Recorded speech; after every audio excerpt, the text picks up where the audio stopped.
This channel does not promote any violent, harmful, or illegal activities. All content provided by this channel is meant for an educational purpose only. পরে খবরে আসি। খাগড়াগড় বিস্ফোরণ কাণ্ডে ধৃত জেলবন্দি JMB জঙ্গি তারিকুলকে জেরা STF এর। আনসারুল্লাহ জঙ্গি মিনারুল আব্বাসদের জেলে বসে নির্দেশ দিত তারিকুল, এমনটাই সূত্রের দাবি।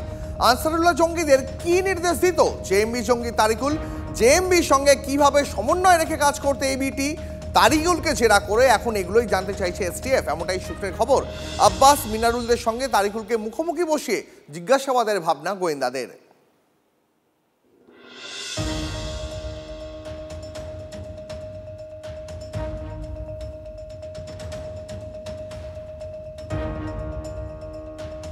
সুন্দরবনে কুয়াশার সুযোগে অনুপ্রবেশের বারবারন্ত। মৎস্যজীবীদের ট্রলারে চেপে এ রাজ্যে ঘাঁটি কাটছে অনুপ্রবেশকারীরা। হিঙ্গলগঞ্জ থেকে কুমারমারি সুন্দরবনে বিস্তীর্ণ এলাকায় কি ছবি? সুন্দরবনে জলের সীমান্তগুলি ঘুরে টিভি9 বাংলার এক্সক্লুসিভ রিপোর্ট।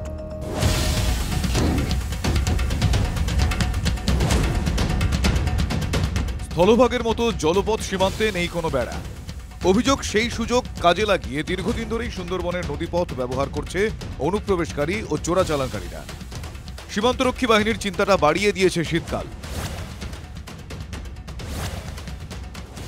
फॉगी वेदर है, इसको भी भेद कर वो आगे की जो किसी तरह की भी एक्टिविटी है उसको पकड़ सकते हैं।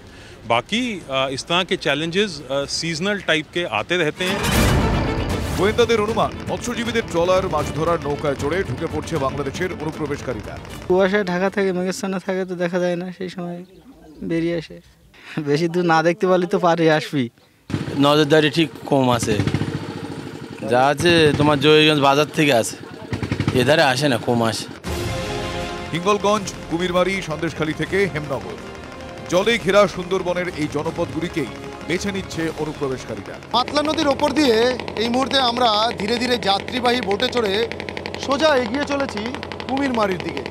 কিন্তু সেই কুমিরমারি যাওয়ার আগে এই মুহূর্তে আমাদের ঠিক বাঁ দিকে যে ড্রামগুলো দেখতে পাচ্ছি, এগুলো স্থানীয় বাসিন্দারা যেমনটা দাবি করছেন, এটা হচ্ছে তুষখালী এবং ধুচনিখালী এলাকা। আর ঠিক তার উল্টো দিকেই যদি তাকানো যায়, যদিও এই মুহূর্তে আমাদের ক্যামেরার লেন্সে স্পষ্টভাবে দেখানো সম্ভব হচ্ছে না, তার কারণ এতটাই কুয়াশা রয়েছে। এই যে বিস্তীর্ণ জলপথ, এই রাস্তাই কিন্তু চলে যাচ্ছে বাংলাদেশের দিকে। 10,000 বর্গ কিলোমিটার জুড়ে গড়ে ওঠা সুন্দরবনের 6,517 বর্গ কিলোমিটার রয়েছে বাংলাদেশে, বাকি অংশ ভারতের মধ্যে। দক্ষিণ 24 পরগনা জেলার সুন্দরবন জলসীমানা প্রায় 150 কিলোমিটার বিস্তীর্ণ। বড় অংশ রয়েছে উত্তর 24 পরগনায়। বিস্তীর্ণ এই জলপথেই বারবার অনুপ্রবেশ, চোরাপথের করিডর। সম্প্রতি একের পর এক জঙ্গি গ্রেফতারিতে বাংলাদেশি জঙ্গি সংগঠনের সক্রিয়তা গোয়েন্দাদের চিন্তা বাড়িয়েছে। তাই সুন্দরবনে জলপথে নজরদারি আরও বেড়েছে। একই সঙ্গে নেপাল সীমান্তের কড়া প্রহরা এড়িয়ে ভারত বাংলাদেশ সীমান্তকে পাক জঙ্গিরা ব্যবহার করতে চাইছে বলেই অনুমান গোয়েন্দাদের। সেক্ষেত্রে বাংলাদেশ লাগোয়া সুন্দরবনের জলপথকে পাক জঙ্গিদের ব্যবহারের সম্ভাবনা উড়িয়ে দেওয়া যাচ্ছে না।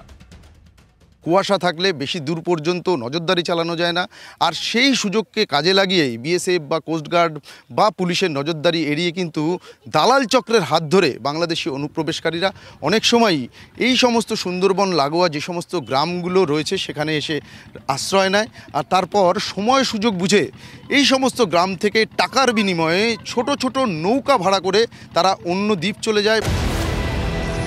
আদর্শ সময় শীতকাল, কুয়াশার সুযোগকে কাজে লাগিয়ে তাই বাড়ছে অনুপ্রবেশ। জলপথ সীমান্তে বাড়ছে উদ্বেগ, বাড়ছে চিন্তা। 2-4টি এরকম ঘটনা হয়তো ঘটতে পারে, হ্যাঁ, কিন্তু এই জায়গায় আমার মনে হয় বিএসএফ তারা যদি যথাযথ দায়িত্ব পালন করে আর লোকাল মানুষের সঙ্গে জনসংযোগ রাখে, মানুষ সাহায্য করবে। আমাদের হিঙ্গলগঞ্জ কিন্তু সেরকম কোনো ঘটনায় পরিচিতি লাভ করেনি, কিন্তু এগুলো সাবধান থাকা দরকার। সুন্দরবনের জলপথের সুরক্ষা নিশ্চিত করতে তৎপর উপকূলরক্ষী নৌবাহিনী এবং বিএসএফ। সজাগ বাহিনী, বেড়েছে নজরদারি, তবুও উদ্বেগ আর আশঙ্কাটা থেকেই যাচ্ছে।